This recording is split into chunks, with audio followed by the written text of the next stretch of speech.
અહીંયા મૂકી દો એટલે ફોનનું રેકોર્ડિંગ થઈ જશે તમારું. અરે હું આ વિડિયો રેકોર્ડિંગ કરું. કોરા કપા નાખી દેવાનું 6 કિલો. એક એક કપડું ખુલ્લું કરી નાખવાનું. ડીલે ખીજા પોકેટ ચેક કરી લેવાનું. સબ પિન સિક્કો જતો ના બરોબર. કોરા કપા નાખી દીધા. દરવાજો આડે વાપરવાનું. પાણીનું કનેક્શન પર મિનિટ ચાલુ રાખજો, કદી બંધ નહીં કરો. 362 તો ત્યારે સ્વિચ પાવાની, એ રીતે પ્રોગ્રામ સ્ટાર્ટ થશે. પેલો જે કોલ્ડમાં ધોવા જવા ઠંડા પાણી એના મૂકી સ્ટાર્ટ આપો તો ચાલુ. વોશ રિન્સ સ્પિન ઓટોમેટિક થઈ જાય. 1 કલાકનો 39 મિનિટ લાગે. પછી કોટન છે, કોટનમાં 40 ડિગ્રી છે, 60 ડિગ્રી છે, 90 ડિગ્રી છે. જે પણ કોટનના કપડા હોય તમારે જે ડિગ્રીમાં ધોવા જોઈ શકો. 40માં નોર્મલ આવશે, 60માં થોડોક વધારે મેલ આવશે, 90 ની કોઈ જરૂર નથી. એ કોટનની સિસ્ટમ 90 વધારે પડી જાય કપડા બરોબર. જે પણ પ્રોગ્રામ મૂકશે એમાં ટાઈમિંગ ઓટોમેટિક બતાવે છે.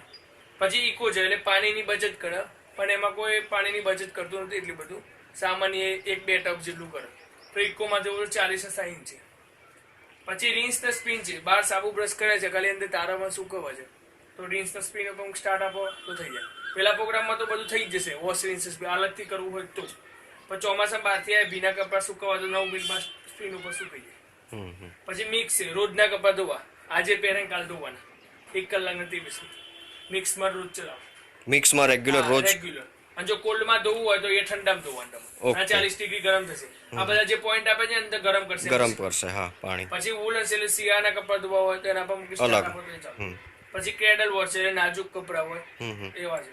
પછી ક્રીક છે એટલે કલાક 2 કલાક પહેલા ઓછામાં 30 મિનિટ ફટાફટ. જો આમાં તમને પલાળેલા હોય સાબુમાં એમાં પલાળવાના નહીં, એમાં કોરા કપડા નાખવાના. કોરા જ કપડા 6 કિલો કોરા કપડા આપે. ભીના કરી નાખશો તો લાંબા સમય મશીન નુકસાન કરશે. ઓકે. એ તમારે કોઈ 2 કપડા હોય તો ચાલે ભીના. જો આમાં પણ તમે જોઈ શકો 30 મિનિટ પ્રોગ્રામ છે, ઓછા મેલા કપડા હોય. પછી સિન્થેટિકમાં 3 વિભાગ છે, 60 ને 40 ગરમ પાણીમાં ધોવાશે અને કોલ્ડ એટલે ઠંડા પાણી ધોવાશે. સિલ્કી કપડા ને હોય ને અહીંયાથી. અને આ આવવા જે તમે બટન ફેરવો છો એ 360 ડિગ્રી ફરશે ગમે તે બાજુથી. હા, આમે ફરે અને આમે ફરે. ઓકે. ગમે તે વાર મોકલી શકાય બરોબર. આ સ્પિન આરપીએમ છે. આ હાઈમાં સુકાશે, તમે મીડિયમ કરો ઓછા સુકાય, એકદમ 0 કરો સુકાય નહીં. 10 મિનિટ છેલ્લી સ્પિન હોય થાય નહીં. આમ રેગ્યુલર આમ લાગેલું છે. હાઈ જ રાખવાનું. આ કોઈ સ્વિચ ની જરૂર નથી, આ સ્ટાર્ટ માટે છે. પછી આ મશીન એક વખત તારવો, બીજી વખત તારવો તો એક વખત દબાવો તો ટાઈમિંગ વધી જાય. આપણી વોશ બહુ મેલા કપડા હોય તો એક વખત દબાવો તો અહીંયા પણ ટાઈમિંગ વધી જાય, એક વખત પાણી વધારે.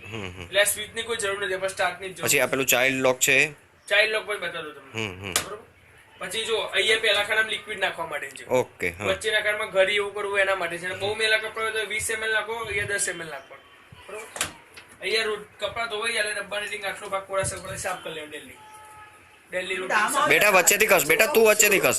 આ રૂટિન સફાઈ માટે. હા. કોરા કપડાથી સાફ કરી દેવાનું. હા, કોરા કપડાથી સાફ કરી. અંદર અઠવાડિયે એક ફિલ્ટર આપેલું છે. અહીંયા એક અઠવાડિયે ફિલ્ટર ખોલી દેવાનું. બરાબર. એન્ટી ક્લોક છે, આમ ખોલ દેશો એટલે પાણી નીકળી જશે 1 લીટર જેટલું અને પાણી ધોઈ દેવાનું. સિક્કો સેફ્ટી પિન અહીંયા રકા રિંગ માં આવી જશે. પછી આ ધોઈ અને પછી ફિલ્ટર અહીંયા આ મોટો સ્લોટ ને અહીંયા આપેલો છે. આ મૂકશો એટલે ઇઝી અંદર જતું રહેશે. અઠવાડિયે એક વખત સાફ કરી દેવાનું. ઓકે. પછી આમ ભરાઈ અંદર ધક્કો મારી દેવાનો. ઓકે. ખબર ના ભાઈ પૂછી લો પ્રોગ્રામમાં કોઈ. સાબુ પાવડર કેટલો નાખવાનો? એ તમારે કપડા પ્રમાણે નાખવાનો. તો જો લિક્વિડ આવે તો કેપ આપેલી છે ઉપર.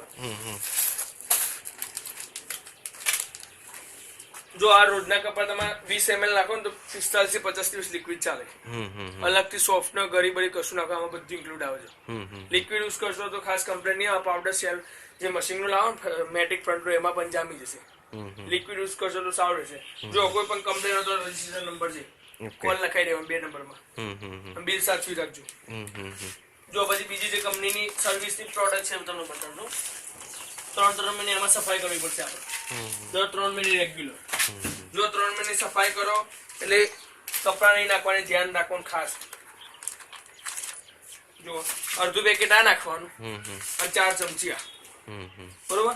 અને અહીંયાથી 60 ડિગ્રી છે એ ઉપર મૂકી સ્ટાર્ટ આપી દો. કપડા નાખવાના વગર 2 કલાક ને 7 મિનિટ મશીન ફરાય કરે એટલે જે કપડાનો મેલ, પાણીમાં સાર આવ્યો, અંદર જે લિક્વિડ જામ્યો, બટન એ બધું ઓટોમેટિક ડ્રેનેજ પાઇપમાંથી નીકળી જાય. 3 મહિને એક વખત સર્વિસ કરો. અડધું પેકેટ આ અને 4 ચમચી કપડા નાખ્યા વગર 60 ડિગ્રી ગરમ ઉભી દો. એ તમારે 1 વર્ષ પાવડર ચાલે. 3 મહિને સર્વિસ કરો તો બધો કચરો નીકળી જાય. તો શું અંદરનું ડ્રમ એકદમ ક્લીન થઈ જાય. ના કરો તો લાંબા સમય કચરો ભરાઈને ડ્રમ અંદરથી ખાવા લાગે એના માટે.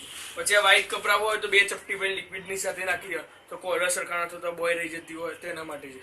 વ્હાઈટ કપડા જે ડલ પડી જાય એના માટે. પેલું તો નાખવાનું જ, એની જોડે આ વધારાનું નાખવાનું. કઈ આ પેલું આ લિક્વિડ તો નાખવાની સાથે 2 ચપટી ભાઈ નાખવાનું. બરાબર. પછી આ સ્પીડ છે, કોઈ પણ ચા કોફી નો XYZ હોય તો કોરા ભીના કપડા પર જશે નહીં. કોરા કપડા આટલા ડાઘ છે જરા સ્પ્રે મારી દેવાનું, 10-15 મિનિટ કપડું રવા દેવાનું, બધા કપડા સારી નાખો તો તે ડાઘ જતો. અને એક આ બેગ આવે છે, હાથ રૂમાલ મોજા ભરી નાખવા પડશે, કારણ કે આપણે 1000 રૂપિયામાં ફાસ્ટ પડશે ને તો કપડું અહીંયા કોઈ ફસાઈ ના જાય, અહીંયા ફસાઈ જાય, ફિલ્ટરમાં ફસાઈ જાય, તો બેગ આખી ભરી નાખી હાથ રૂમાલ મોજા લેવું તો શું ત્યાંથી તમારું કપડું આ બેગ સુધી જ ધોવાઈ જાય. સમજ પડી? જો બેગ આ રીતે નહીં આવે છે, આખી બેગ જ ધોવાઈ જાય. તમે શું કપડું 1000 રૂપિયામાં ફાસ્ટ પડે ભૂલથી ફસાઈ જશે ને તો 580 રૂપિયા ખાલી કાઢવાના અમે લોકો લઈએ છીએ.